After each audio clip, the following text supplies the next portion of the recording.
Üdv mindenkinek, sziasztok! Hát egy nagyon fontos időszakhoz érkezett a Laptiming műsor élete, hiszen részben pályát váltottunk, és nagyon hangsúlyosan az van, hogy részben. Nem fogunk túl sokat beszélni ebben az adásban arról, hogy mi ennek a háttere, vagy miért, hanem majd az elkövetkezendő adásokban mindig egy-egy kérdést fogok a fiúknak feltenni, hogy miért is változtatunk, mi nehéz ebben, hiszen túl sokat beszélgetnénk, és nem lenne elég autózás. A mai műsorban egyébként egy Megane RS Trophy R lesz a vendégünk, amellyel már mentünk ugye Kakucson, de ez egy egészen más pálya, ez a Balatonig, már is kezdünk. Hedo. Az út, ami összeköt. Modell és hobbi. A modellautóbázis. Ne érd be kevesebbel, használd te is azt, amit Bútor Róbert. Kérd az olajcserét szerelőttől Eneosszal. Csatornánk partnere az Unibet Magyarország.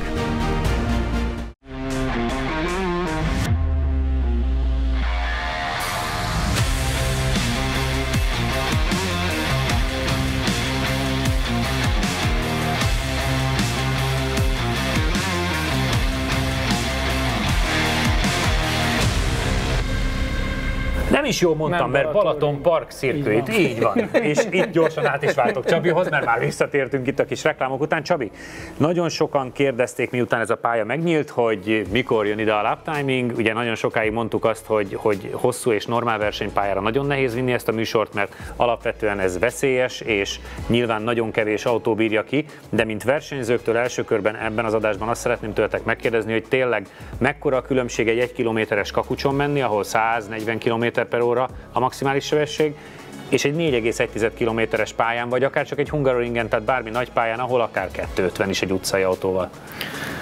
Nyilván sokkal nagyobb a felelősség, a különbség, meg sokkal nehezebb, ugye, mivel itt nincs időnk begyakorolni az autót, meg hogy akkor pontosan hol mi megy el. Most Kakucson viszonylag alacsony sebességgel azért relatíve könnyen, vagy magabiztosan tudunk egyből megtalálni határokat.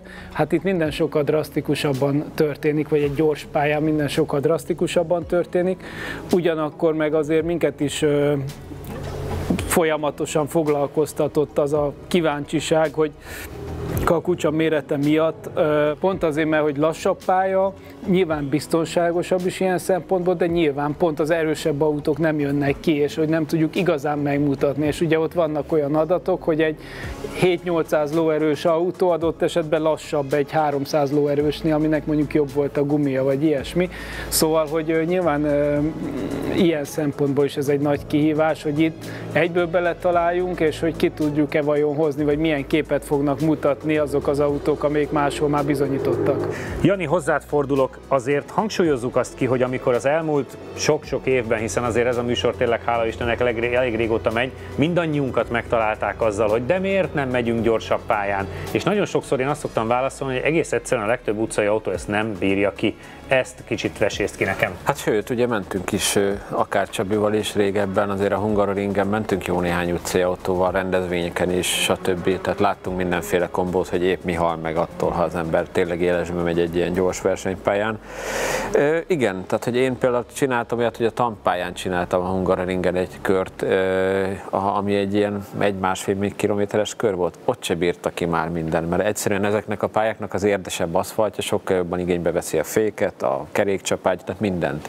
És ezt sokan nem hajlandók belenyugodni, és például régebben csináltunk is olyan tesztet, azt hiszem, hogy a Csabiéknak volt még Megane RS, és akkor mai adáshoz van is egy ilyen kapcsolódás, egy ilyen átalakított, Megane RS, és hogy azzal vittünk sok-sok körön keresztül vendéget, majd utána volt valami más rendezvény, és akartam vinni valakit 3 kört, és nem bírta ki. Focus RS-sel nem tudtam menni egy épkézláb kört a Hungaroringen, úgyhogy először azt hiszem a kormányszervó melegedett, utána a fék, és utána kiírt, hogy túlmelegedett a motor, tehát most azonnal hagyjam abban, bármit csinálok. De ezt így tudnám sorolni, tehát hogy nem tudom hány sportkocsin el tudnám, tehát hogy valójában ugye ezért nem akartunk ilyen pályára menni. Aztán persze, ahogy Csabi is mondta, viszont eljött az kategória Kakucson is, hogy már lassan csodálkozunk, ha 400 lóerő alatti autót odahoznak. Azok meg ugye a Kakucson így nem tudnak annyira jót menni, és idevalók, mert meg azért most már annyi Porsche, MS BMW, RS Audi, AMG Merci bejelentkezett, hogy szeretne, hogy azok csak kibírnak itt egy kört, vagy majdnem egy kört, de ezt majd mindjárt elmondod. A mai basic autónk az ugye egy Megane RS Trophy R lesz, ami ugye a elsőkerekes hot hatch autók közül azt gondolom mindkettőtöknek az egyik kedvence. Csak egy pár technikai adatot, hiszen azért ezt az autót ismerjük, de azért mondd el azoknak a nézőknek, akik esetleg nem láttak még ilyet. Igen, és ugye olyan szempontból is jó volt Csabi felvetés, hogy az az autó, amelyik első kerekesként, 300 lóerősként megvert nagyon-nagyon sok, nagyon komoly szupersportautót a Kakucson, úgyhogy azért is gondoltuk, hogy ezzel kéne, igen, tehát ezzel kéne kezdeni, mert ez eleve ugye ez a Nürburgringre fejlesztett autó, mert ugye hát mi másra egy első kerekest. És ugye ez egy Megane RS Trophy, amiből ugye kivették a hátsó kerékkormányzást, ugye megmaradt ugyanúgy 300 lovasnak, ugye az alap az 280, a Trophy 300, és a Trophy R is megmaradt 300 lovasnak, ugye manuális váltós, de van benne sper, és hát az egész autó ugye a szénnél van könnyítve, hogy a hátsó ülés nincs is, tehát hogy alapvetően ugye erre lett kitalálva, csak ugye egy Nürburgringre, ami egy kicsit dobálósabb pálya, de például szerintem alapvetően gyors pálya, tehát ilyen szempontból szerintem ide alapvetően stimmel. Nem az egyenesbe fog egy hatalmasat menni, de én azt gondolom, hogy kanyarokban meg biztos, hogy valamennyire tud majd jól menni. És ugye a gumiválasztás is, most nem tudom, az adott autón mi van, de ugye erre egy speciálisan fejlesztette kis gumit annó a Renault Sportnak. Speciális Cup 2 van rajta. Igen. Na ez most nem az akkor. Tehát ugye, igen, de hogy alapvetően ugye a Renault Sport is ebbe az irányba vitte, hogy ezeken még a tapadásra olyan legyen, mint egy sima Trophy, hanem még egy szinttel, hát akkor még ahhoz képest mi még egy szintet léptünk mostanra. A Megane Trophy R, ahogy Jani is elmondta, egy fontos modell a sportos elsőkerekesek között. 0-100-as gyorsulása 5,4 másodperc, amire itt bizony szükségünk is lesz, míg a csúcssebesség a gyári adatok alapján 292 km/h. Korábbi teljesítményét az is mutatja, hogy bizony teljesen jó autó lesz ez itt alapnak, hiszen Kakucson 46-366-tal a legjobb utcai autós első kerékhajtású időt birtokolja, méghozzá nem is kevéssel, hiszen az első ellenfele 4/6 másodpercre van csak lemaradva. Akkor az első kör előtt még tényleg, amire Jani utalt, Csabi, még azt mondd el a nézőknek kérlek, hogy pontosan mennyit megyünk a pályán, hiszen nem egy teljes kört megyünk, ez is amiatt, hogy minél jobban kibírják az autók. Mesélj róla egy picit, hogy fogunk menni. Igen, tehát ugye alapvetően a Balaton Park Circuit ugye egész más jellegű pálya, mint Kakucs, tehát homlok egyenest más a hossza is, meg mindene is. Sőt, az összes többi pályához képest is, ami Magyarországon megtalálható. Ugye itt azért vannak olyan hosszabb egyenesek, meg tempós részek, amelyeken azért komolyan, tehát kényelmesen a legtöbb autó a 200 fölé lehet gyorsítani, még egy nem olyan hatalmas teljesítményű autóval is. Vannak komoly féktávok, sikánok, tehát azért vannak jó terhelésváltások, meg még gyors kanyar is, de ennek ellenére úgy gondoltuk, hogy ne egy teljes kör legyen, pont azért, amit Jani is mondott, hogy azért minél szélesebb merítésből tudjunk majd olyan autót választani, mert 3/4 kört kibírja, meg amiben merünk is menni, ezt azért hozzáteszem. Úgyhogy gyakorlatilag úgy fogunk menni, ez úgy néz ki, hogy a célegyenesből álló rajtból indulunk. A célvonal, ami ugye az időmérő hurok, az előtti rajtkockából fogunk indulni, és megteszünk, onnan végigmegyünk az első szektoron teljesen, a második szektoron teljesen, és ugye a harmadik szektor elején a 12-es kanyar előtt van egy ilyen top speed mérő hurok az aszfaltba, azt most mi célként fogjuk használni, végsebesség és cél. Szabad ne feled, ugye ez a top speed azért is van, mert a pályán tervezetten ott a legnagyobb a sebessége mindenkinek, így valószínűleg nektek is. Igen, vélhetően igen, ez a hol halljunk meg, ha nem itt szektor. És mi odáig elvileg megpróbáljuk majd minden autóval elnyomni a gázt, ezzel vélhetően azért a kakucsi értékeknél magasabb értékeket fogunk kapni, és hát onnan kell valahogy lassítanunk és befordulni a sikánba, de az már nem lesz mérve. Tehát gyakorlatilag az a célvonalunk, és utána szépen visszagurulunk a boxba. Egyébként csak így hozzákötve, hogy ez a kakucsi értéknél kb. 100-al nagyobb érték lesz. Csak így szeretném így... Ez pillanatokon belül kiderül, mert ennyi duma után akkor lássuk is először a Megánnal Jánosunk körét.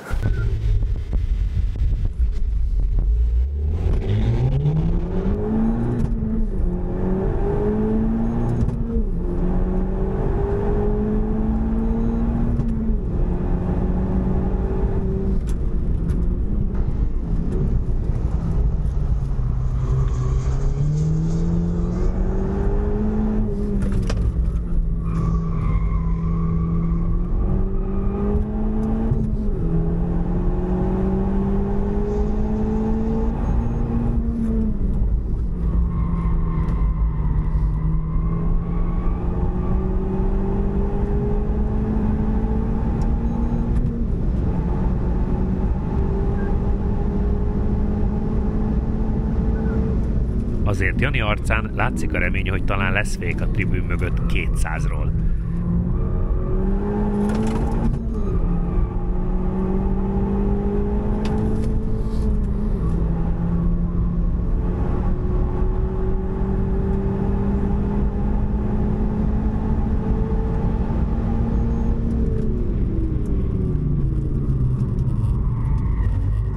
Na és itt a hiba, egy kis elfékezés, és ezzel nagyon mélyre becsúszik a sikánba. Hát János, ez nem lesz így jó.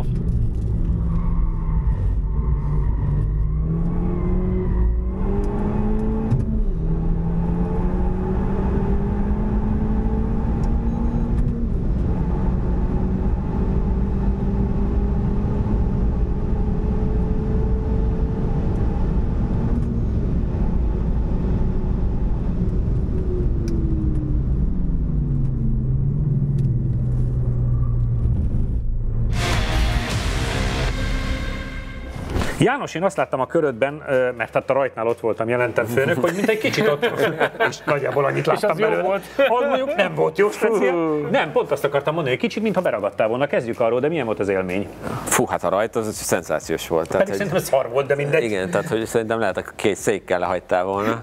Kiírta, hogy launch control, de aztán így mikor lehet, hogy kicsit túl sokáig álltam rajta úgy, akkor így bele dadogott, és utána így gyakorlatilag visszaesett a alapjárat körül a fordulat, és utána újra elindultam, tehát azt elrontottam. Tehát ilyen szempontból jó, hogy nem pont ott van a szakítás, ahol a megmozdulás, tehát szerintem egy még nem rosszabb volt. Nem, igen, szerintem nem akkorát vesztettem, mint amit lehetett volna, de igazából az egész kör nekem egy kicsit olyan furcsa volt, nem igazán sikerült megmelegíteni a hátulját az autónak, és egyszer meg el is fékeztem magam a hátrafele a sikánba, úgyhogy hát mivel ez volt a legelső kör, tehát ebben majd az lesz a nehéz, hogy itt azért nem szénné gyakoroltuk magunkat szintúgy, hanem most így idejöttünk Csabival, és akkor na te melyikkel mész, én ezzel, és akkor jó, egy melegítő kör, hogy legyen valami, de utána ugye mentünk, nem tudom mikor mentek utoljára, én a tapadást is, ugye már voltunk itt egyszer egy rendezvényen, én akkor jobbnak éreztem a tapadást, most azért valószínűleg a szél van, meg poros a pálya, stb. Tehát, hogy nem egészen olyan volt, mint amire emlékeztem, plusz a rendezvényen sokkal erősebb autóval mentem, tehát a Megánban ilyen kicsit erőhiányom volt, ami nagyon hülyének néz ki, de itt olyan hosszak az egyenesek, hogy az egyenes közepén gondolkozol, hogy azért mehetne még egy kicsit jobban. és majd lesz ilyen autó. Miért nem megy ez rendesen? Majd lesz ilyen autó, mondjuk, ha hogy idehozunk egy Tesla Play-et, aznál meg az egyenes közepén, hogy én inkább itt fékezek. Jobb a békesség. Tehát... Mondok egy alapidőt, igaz, még nem jelent senkinek semmit, de legalább kezdjünk el hozzászokni, ez egy 1:41.260. Az nagyon jó. Nekem egyébként először, mikor az Adri leküldte, úgy alapvetően az volt, hogy oké, hogy 3-4 kör meg de hogy azért 1:41, hogy úgy tudod, ugye a kapucsi időkhöz képest úgy rendesen úgy sokáig távol vagytok, úgyhogy alapvetően ez a kiindulás, de vannak szektoridők, meg lesznek majd végsebességadatok is, de nyilván ezeket majd akkor lesz érdemes értékelni, ha megnéztük Csabi körét is. Reklámépítészeti megoldások a G-Ban Partners Kft-től.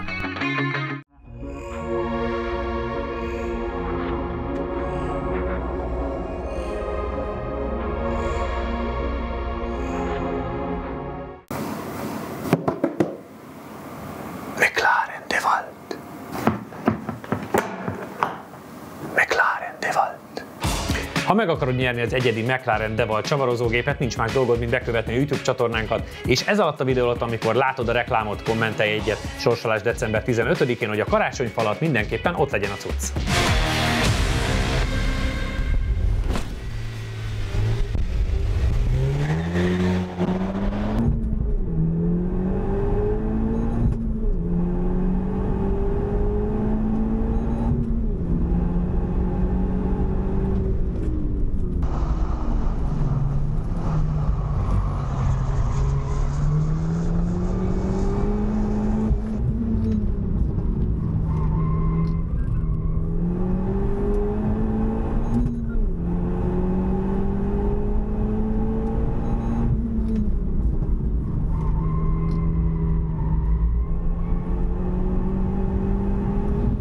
Belsős info, hogy megbeszéltük, hogy a rázókat nem használjuk annyira, és már most látszik, hogy Csabinál mennyire oda csúsztatja az embert a lendület.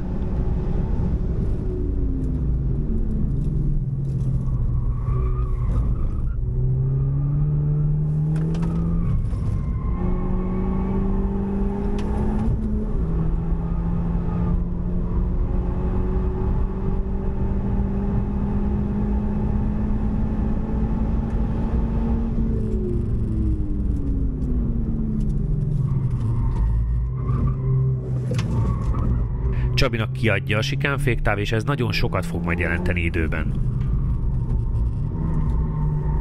Milyen érdekes látni, hogy a visszafordított teljesen máshogy csinálják a fiúk, Csabi végig belül ment, míg Jani inkább a kigyorsításra koncentrált.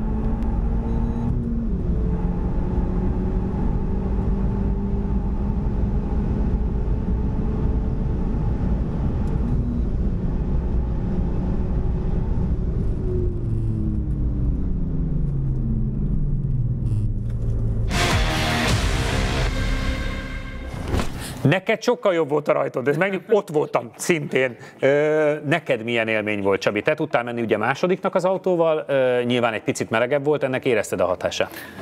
Talán igen, nem tudom, nekem is még azért így először a féktávokat úgy bevállalni, az olyan határeset, tehát az még olyan nagyon tapogatózós, nem merek olyan nagyon élesen fékezni, és itt tényleg vannak féktávok, tehát ez nem kakucs, hogy jó, hát féktáv most persze, ott a hátsó egyenesben egy kicsit fékezünk, meg a kettes körre, hogy rámegyünk, ott egy kicsit fékezünk, de nem egy nagy kaland. Itt tényleg kell fékezni, és nem olyan könnyű megtalálni, főleg álló helyzetből. Nekem érdekes volt az autónak a ritmusa, hogy egyenesbe tényleg úgy megy, meg olyan kedves, de... Trofier, olyan kedves. De úgy aranyosan megy, tehát nincs vele baj, de azért meg nem ijeszt. Mindig sípol egy kicsit, hogy váltsál, nagyon aranyos, de azért nem szalad ki a világból, viszont ahhoz képest arányaiban nagyon jó fordul. Tehát, hogy érdekes az autónak a működési tartománya, főleg ezzel a Cup 2-es gumival, hogy nekem már nem mozgott úgy a hátulja, tehát a hátulja stabil volt, inkább az eleje volt egy picit, ahol elvesztette adott esetben, de relatíve gyorsan lehetett fordulni, viszont utána úgy az egyenesekben én is éreztem, hogy úgy, hát tök jó, ez aranyos. Aranyos. Ez az R biztos? Az időeredmény az 1:41.503, tehát kettőtök között nem egész 2,5 tized van, ami 1 perc 41-ben szerintem nem olyan rossz. Jani nyert volna, hát nyert is, de egyébként nagyon érdekesen alakulnak a szektoridők, mert ugye van 2 szektoridőnk menet közben, mert hogy konkrétan az első szektorban kaptál 7 tizedet, amiből ugye 5-öt visszahoztál a másodikban. És ugye hát tudjuk, hogy az egész pálya mindenhol nagyon gyors, de azt gondolom, hogy a bátrabb végsebesség, meg a bátrabb második rész lehetett, amivel vissza tudtál nyerni, és az érdekes, hogy ahhoz képest, hogy 2,5 tized van a teljes részen kettőtök között, azon milyen furcsa, hogy 7 tized volt már az első szektor végén. Tehát már most azt látom, hogy óriási nagyok a hullámzások, és egyébként a max-sebességünk az 212, csak így visszautalva Janira, hogy mennyivel lesz több. Ugye egy ilyen Megánnal mondjuk 130-al sem mentetek a ringen, itt a Top Speed 212. Hát a másik, ami nagyon ijesztő, hogy ugye a Kakucson, amikor elrajtól szállórajtból mondjuk nem véletlenül 0,60-akat írogattunk ki, mert valamelyik, ha nagyon jó volt, ment 80-nal. Hát itt más sebességek vannak, tehát hogy itt a 160-70-et szerintem ment itt az Megán. Nagyon durva. Igen, egyből még a célegyenesbe. Így első hallásra az, hogy szerintem nagyon közel vagytok egymáshoz, az alapvetően így jó előjelnek tűnik, főleg úgy, hogy ez tényleg még csak a tapogatózás. Alapvetően ez szerintem tök jó, persze, ez szerintem még szorosabb is lehet majd, amikor már úgy tényleg nagyjából ráérzünk, de azért ez még kell néhány kör, és ez nem a pályaismeret, hanem ez az, hogy akkor innen rajtól melyik autó, amit vállalunk el vajon.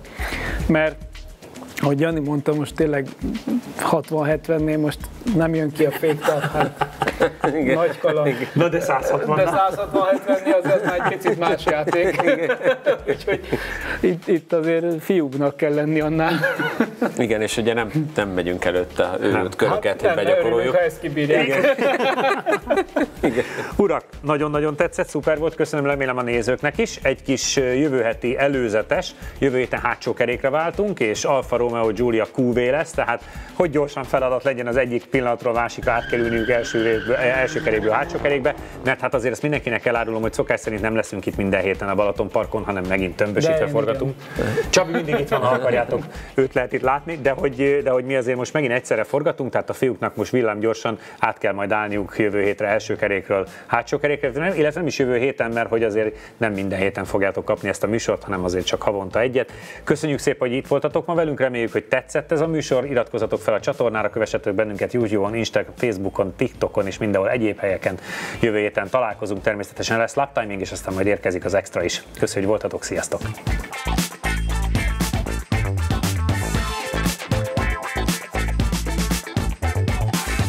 Üdv mindenkinek, sziasztok! Itt vagyunk újra, és ezen a héten egy Skoda termék lesz, egy Yeti a vendégünk, a másik oldalon pedig egy Sierra Cosworth. Modell és hobbi, a modellautóbázis. Hedo. Az út, ami összeköt. A műsor támogatója a Székely Csemege. Ülj be te is versenyzőink mellé, és éld át a száguldás különleges élményét a Hungaroringen. Jelentkezz a Phoenix Motorsport elérhetőségein. Ha még nem tetted meg, most azonnal iratkozz fel a csatornánkra. Nyomd meg hozzá a kis csengőt, és így nem maradsz le a lap timing adásokról sem.